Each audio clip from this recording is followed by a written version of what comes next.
Ladies and gentlemen, my name is Aaron Blade, and I'm the editor, creator, and producer of what you're watching right now, Blade Talk. If you are new here, welcome, and you found this presentation helpful, informative, do me a huge favor and hit that like button. Do me an even greater favor and subscribe to my channel. I always appreciate all the support that I am given. So today, I want to discuss one of the most prominent Jewish kings, that being King David. And more specifically, King David's sin, the sin of adultery and murder. I want to clear up misconceptions about this. All right? So, that being said, stay tuned, hit that intro, and let's begin.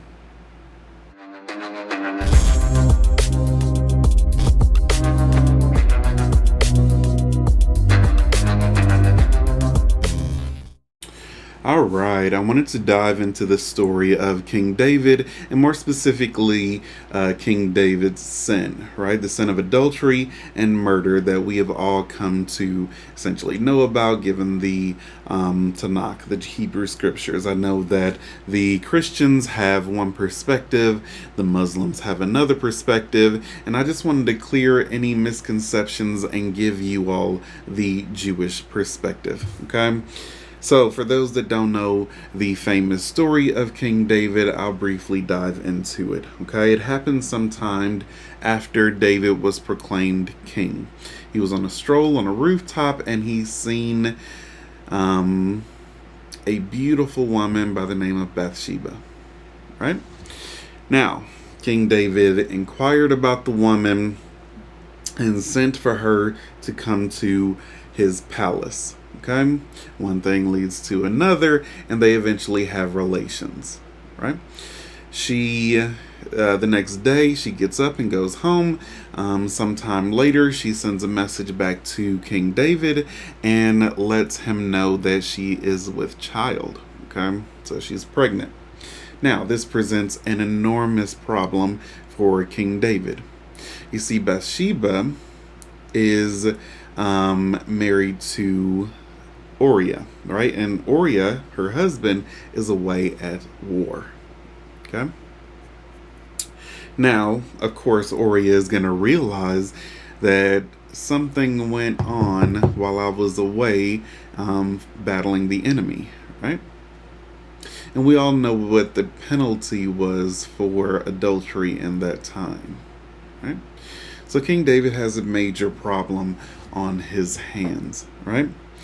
So King David decides to send for Uriah and basically says, you can have a furlough, right?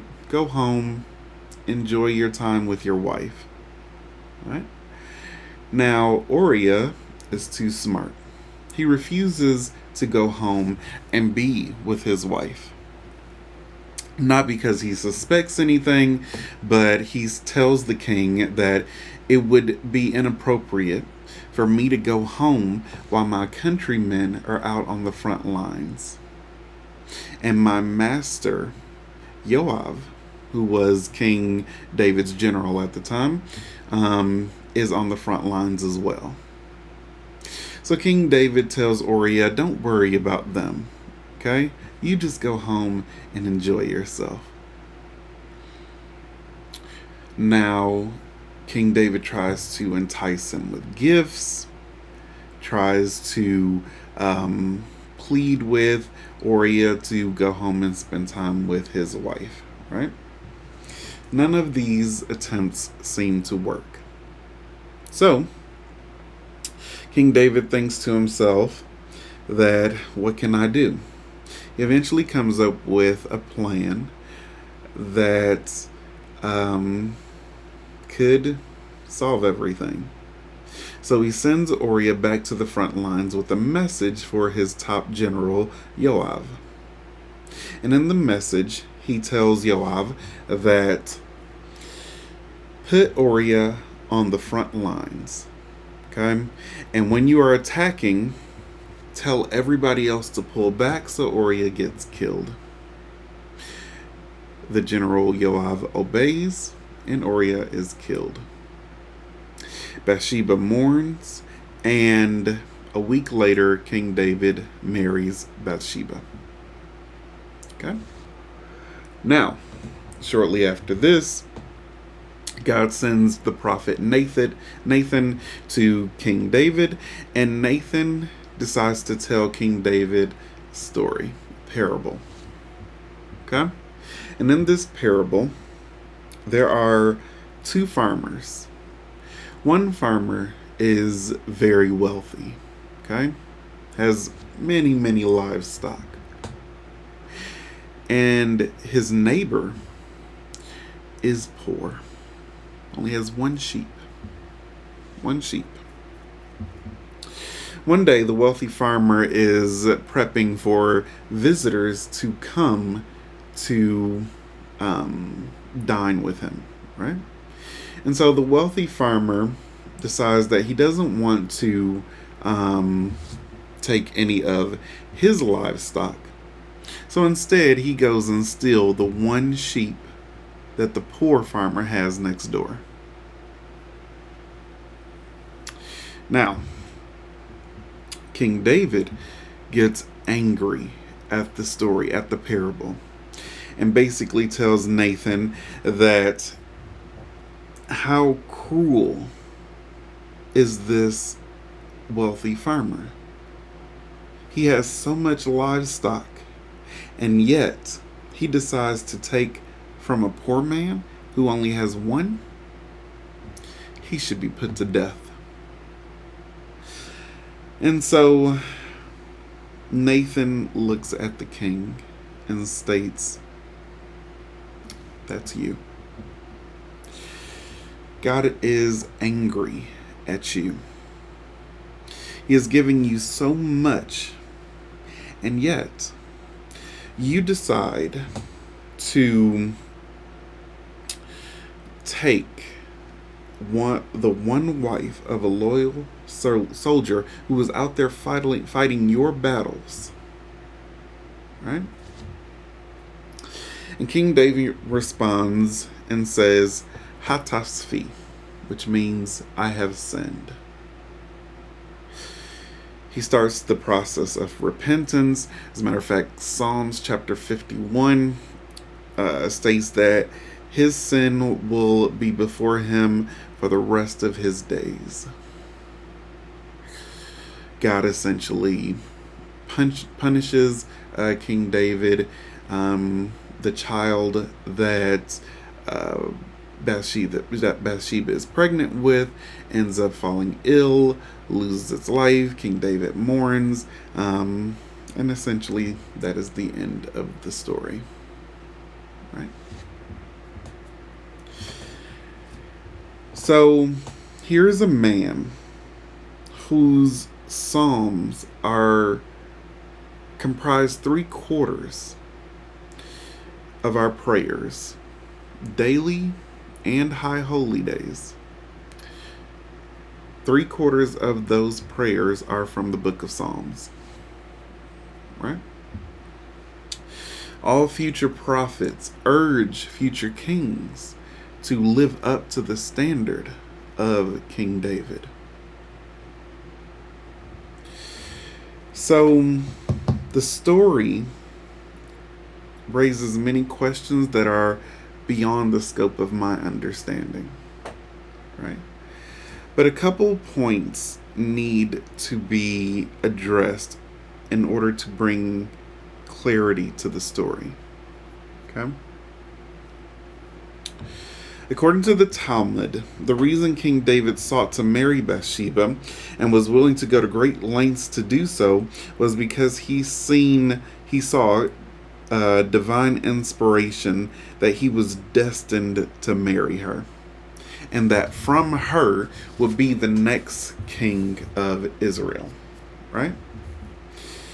So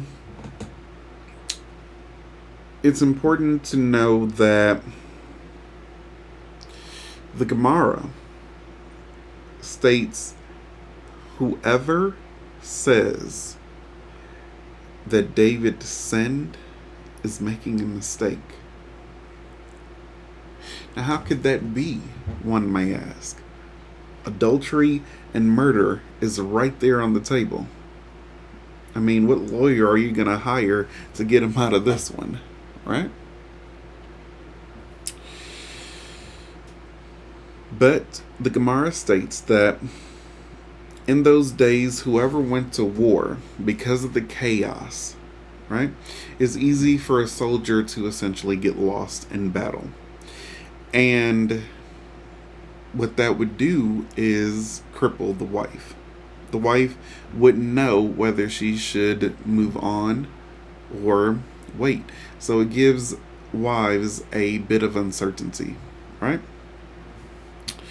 So the wife wouldn't know if their husband was alive and they couldn't move on with their life, without concrete proof that their husband essentially was dead. So again, it puts the wives of the men at a standstill, right? So every man would write a bill of divorce to his wife, and if he survived, he would come back and marry her again. Okay? So this is a game changer, because Bathsheba was not married when King David noticed her and was with her. Also, when he spotted her on the rooftops, it should be noted that she wasn't necessarily bathing. She was cleansing herself. She was actually in the mikveh, and because she had recently had her period, right? So technically, legally, she was not married, and King David did not commit adultery.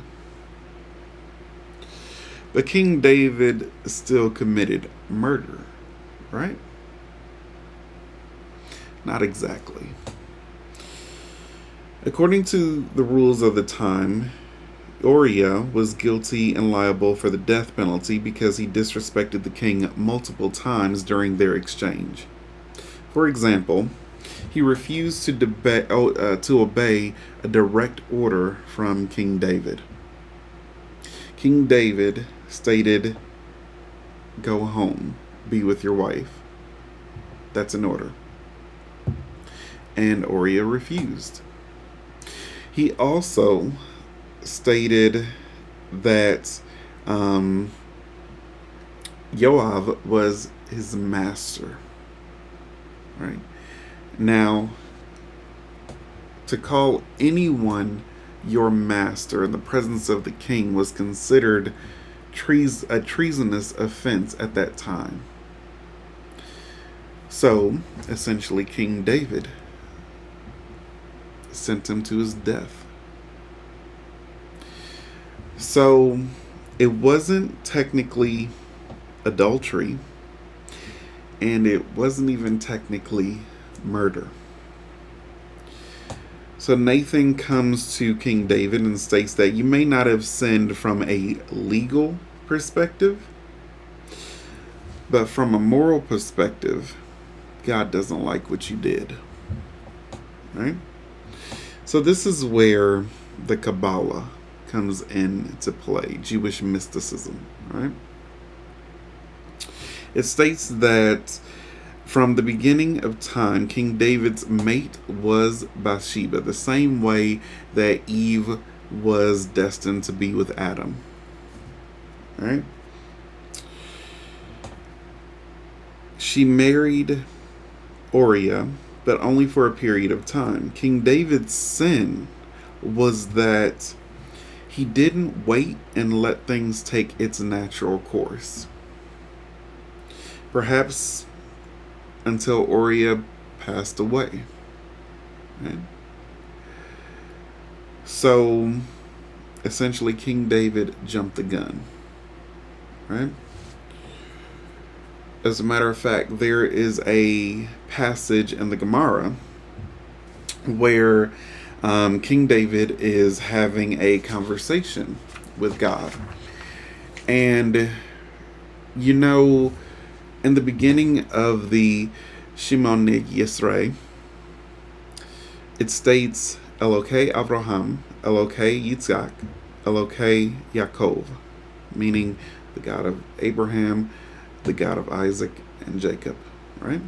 And King David asked God and wanted to know, why doesn't it say Elokei David? The Kabbalah tells us that in the divine chariot there are 4 wheels, okay? Abraham, Isaac, Jacob, and David. God states Abraham, Isaac, and Jacob were all tested, and they passed their test. You didn't pass yours.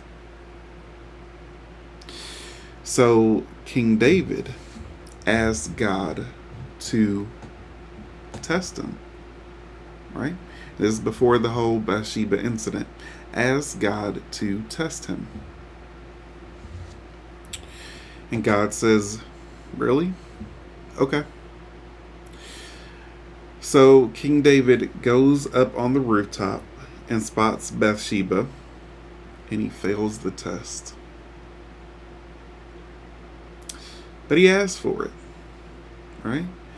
And later, after this incident, King David writes in the Tehillim, or the Psalms, that do not bring me to a test, right? He kind of changes his tune a little bit, right? We shouldn't ask God to test us. That is his business and when he wants to. But we don't ask for it. Okay? King David acted off of impulse. And he was too afraid to essentially kill Uriah on his own because he was afraid that it would look like he was just killing him to be with his ex-wife. Right? So note that for those that say that King David committed adultery or murder, they're not exactly accurate and they don't know the whole story. King David was guilty of sin. And imagine an advisor coming to a king and saying that you're wrong. Right? I mean, what would have happened, if someone told Hitler, for example, you're wrong? How long do you think that person would still have their head? Right? Or Vladimir Putin, for example, in modern times, right? But the very fact that King David showed humility, humbleness, and Nathan, his own son, right, is telling his father, you're wrong, and God is angry with you, and King David accepted that because he essentially jumped the gun. He acted off of impulse. Now again, the Zohar, the Kabbalah, all states in Jewish mysticism that they were going to be together regardless. Right? But King David just essentially couldn't control his desire in that moment. And being if that's the case, you act off impulse, and he made the wrong decision. So, of course, the punishment and the consequence for this was that Bathsheba, the child that she was carrying, fell ill and lost its life, in which it hurt Bathsheba and King David beyond words. So it's also important to note here that But out of that, the next child, King Solomon, went on to be probably the next runner up king in all of Israel. He was certainly the wisest. And King David had other sons, in which, those sons vied for the throne, right? They set their eyes on the throne, in which one of them essentially lost their lives. So King David, had to mourn the death of another son because that son was so ambitious and wanted the kingdom for himself. There was another son that also wanted the kingdom for himself, but by then King David just went ahead and made it official that King Solomon would be the next reigning king in Israel. But the point is, King David's story is very unique and, in my opinion, misunderstood by many. Because King David technically did not commit adultery and murder. Legally, technically, he had every right to do what he did.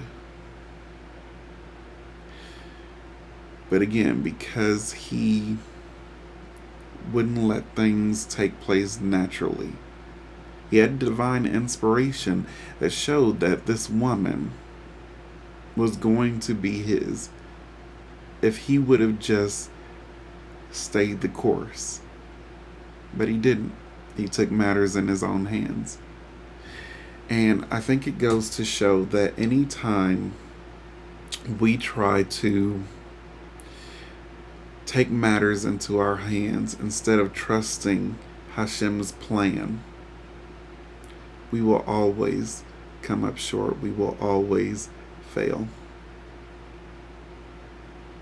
So, that being said, if you found this presentation helpful, informative, do me a huge favor and hit that like button. Do me an even greater favor and subscribe to my channel. I always appreciate all the support that I am given. Be good to yourselves, be good to others, and until the next episode, you all take care.